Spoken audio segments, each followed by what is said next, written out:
it's almost like we have a duty here. You know, somebody should be making better stuff here that doesn't leave you quite so devastated. Right.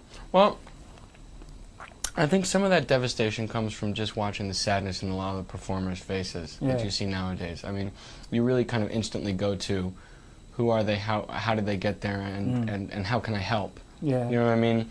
The sort of save me instinct, you know? And there's a lot of sort of save me faces in that industry that are just kind of going, you know, almost like they're looking into the lens going, save me, wink, wink, you know? Yeah. You know, in the late 60s, sort of early 70s, when sort of porn was sort of fashionable and okay to see in the theater, you know, as a sort of date movie. You know, the thing, and then, you know, Deep Throat was the highest grossing independent film of all time, you know.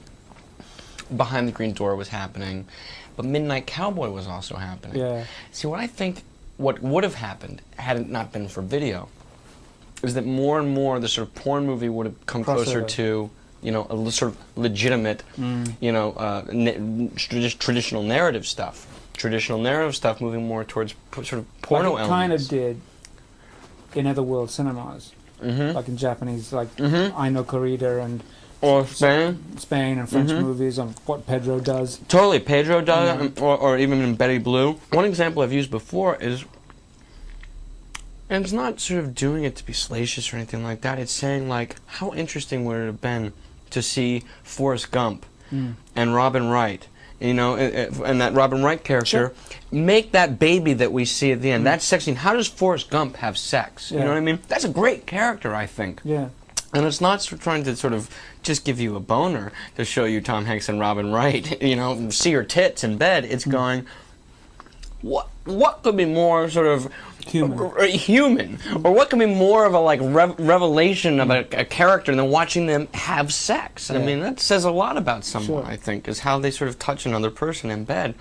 I wrote a scene that I kind of wish I'd filmed that I know shouldn't have been in the movie of Boogie Nights, but it was for Don Cheadle's character Buck and his wife Jessie. They decide to have sex, you know, at night. They're sort of lying in bed, and they try and have sex real. They kind of suggest to each other, like, maybe we could try and do this, like, real, like, and Don starts to fuck up a little bit because he starts saying, oh, baby, yeah, baby, you know, and she's like, and then he kind of catches himself, and then she starts doing it. It was a very sort of funny, small, tender scene where you kind of watch these two people who are so caught up. We didn't shoot it. I wrote it, and we rehearsed it, and it was great, but I knew it would never be in the movie, you know.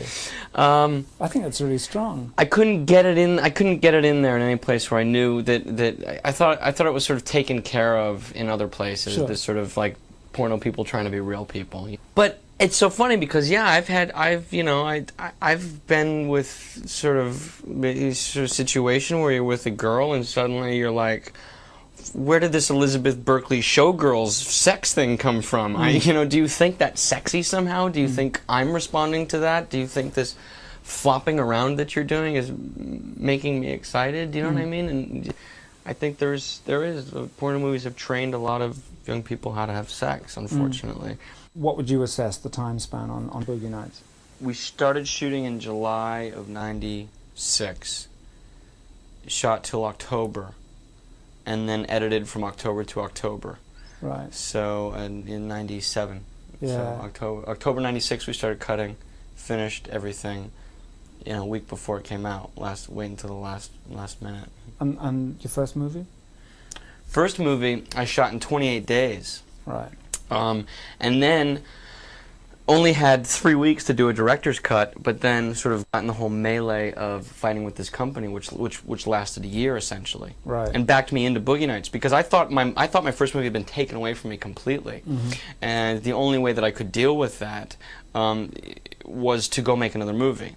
So I started prepping Boogie Nights, but in the middle of prepping Boogie Nights, I had sort of essentially stolen back my kind of work print elements and on Sydney. And created. How did you do that? Well, I had a dupe. Print made, so I was able to submit that dupe work print to Cannes. And when Cannes saw my cut of the film, they invited it to come in a certain regard, So it was this big deal, and I called Reicher up and I said, listen, I know I have a sort of, it's your property. You guys own it, I have pride of authorship, but certainly not pride of ownership here. You guys own it, but I took my dupe work print, I submitted it to Cannes, it's in. This is a big mistake if you guys don't give me some money, let me finish the movie. And they're like, no. Really? We're not giving you, we don't care if it's Cannes, we don't care about anything else. The great thing is that they're like a foreign sales company. They go there to sell their product, They go to Cannes in the marketplace, and here they have a movie that's kind of in competition for a certain regard, Yeah.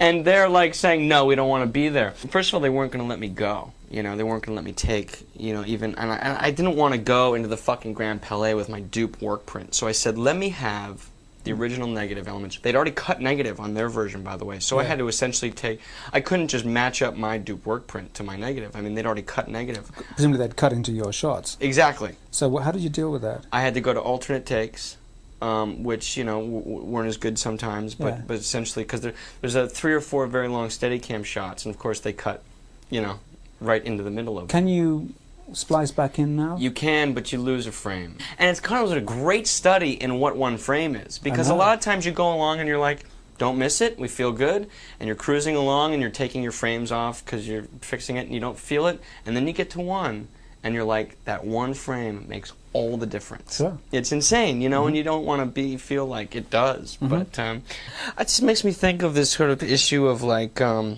it's funny because we were talking about being in Brussels, and where that sort of, this line is like, the concept that, that no director has final cut, projectionists have final cut, which,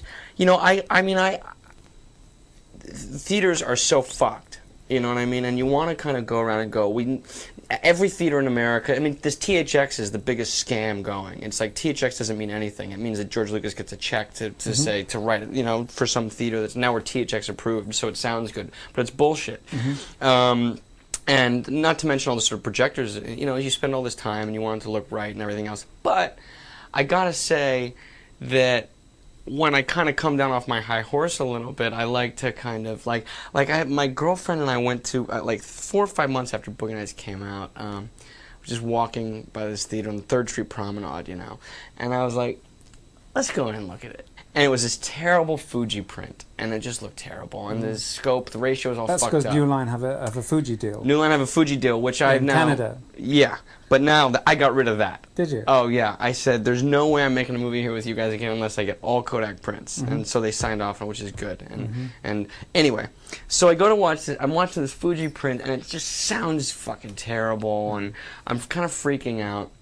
But it was long enough after the movie was finished, that I started sort of calming down. I wasn't trying to control every element. And I said, if I can't enjoy this bad Fuji print, this not even good mono kind of soundtrack that's playing here, have I done my job in terms of making the movie?